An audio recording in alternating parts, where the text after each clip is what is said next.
નમસ્કાર દર્શક મિત્રો, આપ નિહાળ રહ્યા છો સાઈ ગ્રુપ મીડિયા હાઉસ દ્વારા સંચાલિત નવસારી લાઈવ અને ઝટપટ ન્યૂઝ.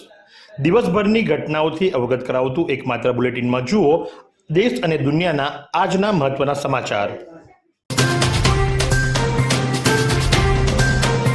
પીપલધરા ખાતે રામનવમીની ઉજવણી કરવામાં આવી. ગણદેવી તાલુકાના પીપલધરા ગામે રામનવમી ઉત્સવ સમિતિ દ્વારા હનુમાન મંદિરના પ્રાંગણમાં 26મીએ રાત્રે 8 કલાકે અમૃતલાલ ગાંધી અને તેમના પત્ની સરોજબેન ગાંધીના યજમાન પદ હેઠળ હનુમાન ચાલીસાનું પઠન કરી રામનવમીની ઉજવણી કરવામાં આવી હતી. એક દીકરીનો જન્મદિવસ રક્તદાન થકી ઉજવવામાં આવ્યો. નવસારીમાં દીકરી રાવી જેના પરિવાર દ્વારા તેના બીજા જન્મદિવસ નિમિત્તે રક્તદાન કેમ્પ ઠાકોરવાડી ઓરેન્જ હોસ્પિટલની સામે યોજવામાં આવ્યો હતો, ને જેમાં રક્તદાનમાં લોકોએ વહાલી દીકરીને જે જન્મદિવસ હતો તે નિમિત્તે લોકોએ રક્તદાન કરીને તેને શુભેચ્છા એટલે કે ભેટ પાઠવી હતી અને 108 યુનિટ રક્તદાનમાં આપી અને દીકરીની જન્મદિવસની ઉત્સાહભેર ઉજવણી કરવામાં આવી હતી. તેના મિત્ર અને પરિવારજનોએ ખૂબ સહયોગ આપી અને આ રક્તદાનમાં આહુતિ આપી હતી. રાષ્ટ્રીય સ્વયંસેવક સંઘ વાંસદા તાલુકા દ્વારા વર્ષ પ્રતિપદા ઉત્સવ ઉજવવામાં આવ્યો. ચૈત્ર સુદ એકાદશી તારીખ 29મી માર્ચ રવિવારના રોજ વાંસદા પ્રતાપ હાઈસ્કૂલ હીરક સાંસ્કૃતિક હોલમાં રાષ્ટ્રીય સ્વયંસેવક સંઘ વાંસદા તાલુકા દ્વારા વર્ષ પ્રતિપદા ઉત્સવની ઉજવણી કરવામાં આવી હતી. આ પ્રસંગે સંઘના મુખ્ય વક્તા તરીકે નવસારી વિભાગના વિભાગ સહ કાર્યવાહક વસંતભાઈ ગામિત ખાસ ઉપસ્થિત રહ્યા હતા. વાત કરીએ હવામાનની તો આજે નવસારી જિલ્લાનું મહત્તમ તાપમાન 36°C રહ્યું હતું, જ્યારે લઘુત્તમ તાપમાન 24°C નોંધાયું હતું. હવામાન ભેજનું પ્રમાણ સવારે 96%, જ્યારે સાંજે 35% રહ્યો હતો. હવાની ગતિ 4.3 કિલોમીટર પ્રતિ કલાક ઉત્તરથી પશ્ચિમ તરફ રહી હતી. નવસારીના વેસમા ખાતે આવેલી અમૃતલાલ દેસાઈ હોસ્પિટલ ખાતે ભવ્ય સર્વરોગ નિદાન કેમ્પ યોજાયો. 120થી વધુ જરૂરિયાતમંદ દર્દીઓ તેનો લાભ લીધો હતો. માનવ સેવાના ઉત્તમ હેતુ સાથે વેસમા સ્થિત વૈદ્યકીય રાહત મંડળ સંચાલિત અમૃતલાલ દેસાઈ હોસ્પિટલ ખાતે આજરોજ સર્વરોગ નિદાન કેમ્પ અને સારવાર કેમ્પનું આયોજન કરવામાં આવ્યું હતું. આ કેમ્પમાં આસપાસના ગામના લોકોએ મોટી સંખ્યામાં તેનો લાભ લેવા માટે ઉમટી પડ્યા હતા, જેમાં વિવિધ ડૉક્ટરો જેવા કે જનરલ ફિઝિશિયન, સ્ત્રીરોગ નિષ્ણાંત, હાડકાના રોગના નિષ્ણાંત, બાળ રોગ નિષ્ણાંત અને નાક, કાન અને ગળાના રોગના નિષ્ણાંત ડૉક્ટરોએ સેવા આપી હતી. તબીબોએ માત્ર દર્દીઓને તપાસ જ નહીં પરંતુ ભવિષ્યમાં બીમારીઓથી બચવા માટે જરૂરી જીવનશૈલી અને પૌષ્ટિક આહાર અંગે પણ માર્ગદર્શન પૂરું પાડ્યું હતું. હોસ્પિટલમાં આ કેમ્પમાં 120 કરતાં વધુ દર્દીઓએ નિઃશુલ્ક આ સેવાનો લાભ લીધો હતો. નવસારીમાં 12 ફૂટથી ઊંચી ગણેશ મૂર્તિ બનાવનાર મૂર્તિકાર સામે રૂરલ પોલીસ દ્વારા ગુનો નોંધવામાં આવ્યો છે. છાપરાના શિવ મૂર્તિ કેન્દ્રમાં 14 ફૂટની મૂર્તિ મળી આવતા ગુનો દાખલ કરવામાં આવ્યો, જેને લઈને મૂર્તિકારોમાં ફફડાટ વ્યાપી જવા પામ્યો છે. રૂરલ પોલીસના police inspector Hiralben Barot team સાથે જમાલપોર વિસ્તારમાં પેટ્રોલિંગમાં હતા, ત્યારે તેઓ છાપરા ગાંધી ફાટક બ્રિજ પાસે આવેલા શિવ મૂર્તિ કેન્દ્ર પર તપાસ કરતા તેમાં 14 ફૂટ ઊંચી મૂર્તિઓ 2 મળી આવી હતી, જેથી તેના માલિક આનંદદાસ વિરુદ્ધ ગુનો નોંધી વધુ કાર્યવાહી હાથ ધરવામાં આવી છે.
પુસ્તક સુંદરકાંડની સુંદરતાના લેખક પંકજ દવેનો સયાજી વૈભવ સાર્વજનિક પુસ્તકાલયમાં વાર્તાલાપ યોજાયો.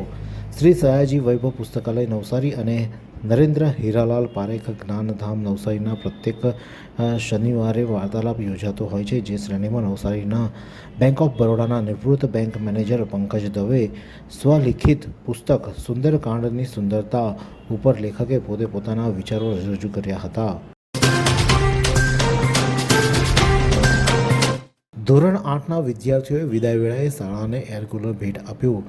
શનિવારના રોજ વિદ્યામંદિર માછિયા વાસણના વિકાસ મંડળના પ્રમુખ પ્રવીણભાઈ પટેલના અધ્યક્ષસ્થાન હેઠળ ધોરણ 8ના વિદ્યાર્થીઓને વિદાય સન્માન શુભેચ્છા કાર્યક્રમ યોજાયો હતો. આ પ્રસંગે ધોરણ 8ના વિદ્યાર્થીઓએ શાળાના સ્મરણ વાગોળી અને ભાવુક થયા હતા. ગણદેવી તાલુકા પંચાયતના સભ્ય ગીતાબેન પટેલ, એસએમસી શિક્ષણવિદ નેમાભાઈ પટેલ ખાસ ઉપસ્થિત રહ્યા હતા. તેમજ વિદ્યાર્થીઓએ વાલીઓએ આ પ્રસંગે હાજરી આપી હતી, બાળકોને આશીર્વાદ આપ્યા હતા અને ઋણ અદા કરવા માટે વિદ્યાર્થીઓ દ્વારા યાદગીરી રૂપે એર કુલર શાળાને ભેટ આપવામાં આવ્યું હતું.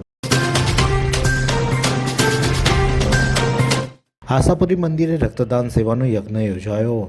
નવસારીમાં આશાપુરી મંદિરે ચૈત્ર નવરાત્રિના પર્વ દિવસોમાં રામનવમી મહોત્સવ સાથે મોટું આશાપુરી મંદિરમાં રેડક્રોસના સહકારથી રક્તદાનનું કાર્યક્રમ યોજવામાં આવ્યો હતો. જનસેવા એવો પ્રભુ સેવા સૂત્ર સાથે આ કાર્યક્રમ યોજાયો હતો, જેમાં વિવિધ ભક્તો ખાસ ઉપસ્થિત રહ્યા હતા અને ત્યારે આ રક્તદાન શિબિરમાં 41 યુનિટ રક્ત એકત્ર કરવામાં આવ્યું હતું. નવસારી સ્વામિનારાયણ મંદિરે ભગવાન સ્વામિનારાયણની 245મી જન્મ જયંતિ દિવ્યતાસભર માહોલમાં ઉજવવામાં આવી. નારાયણ સ્વામિનારાયણનો 246મો પ્રાગટ્ય દિન યાને 245મી જન્મ જયંતિ ભક્તિસભર માહોલમાં દિવ્યતાથી ઉજવવામાં આવ્યું હતું.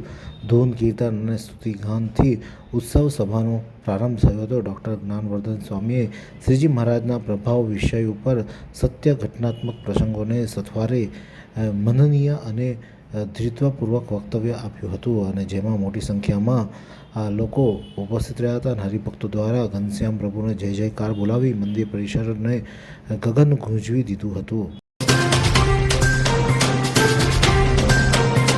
વાંસદાના વાટી ગામે 16 કરોડના વિકાસ કામોનું ખાતમુહૂર્ત કરવામાં આવ્યું. વાંસદા તાલુકાના સર્વાંગી વિકાસને વેગ આપવા માટે વાટી ગામ ખાતે કન્સ્ટ્રક્શન ઓફ મેજર બ્રિજ તેમજ કારાઆંબા વાટી રોડ ઉપર વાંસદા ખાતે પણ એક બ્રિજનું ખાતમુહૂર્ત કરવામાં આવ્યું હતું ને જેમાં આજે બ્રિજ આઝાદી પછી પ્રથમ વખત નિર્માણ થવા જઈ રહ્યું છે. આ પ્રસંગે ધારાસભ્ય અને નવસારીના કેબિનેટ મંત્રી નરેશભાઈ પટેલ તેમજ સાંસદ ધવલભાઈ પટેલ સહિતના મહાનુભાવો ખાસ ઉપસ્થિત રહ્યા હતા.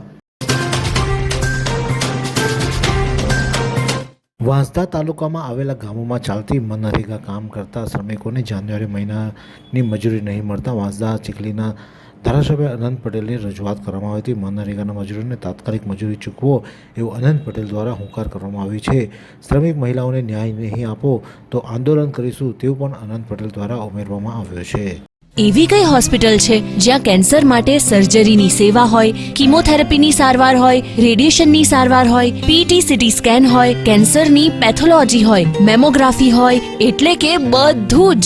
હા, બધી જ સારવાર એક જ હોસ્પિટલમાં હોય. તે છે નવસારી નિરાલી કેન્સર હોસ્પિટલ.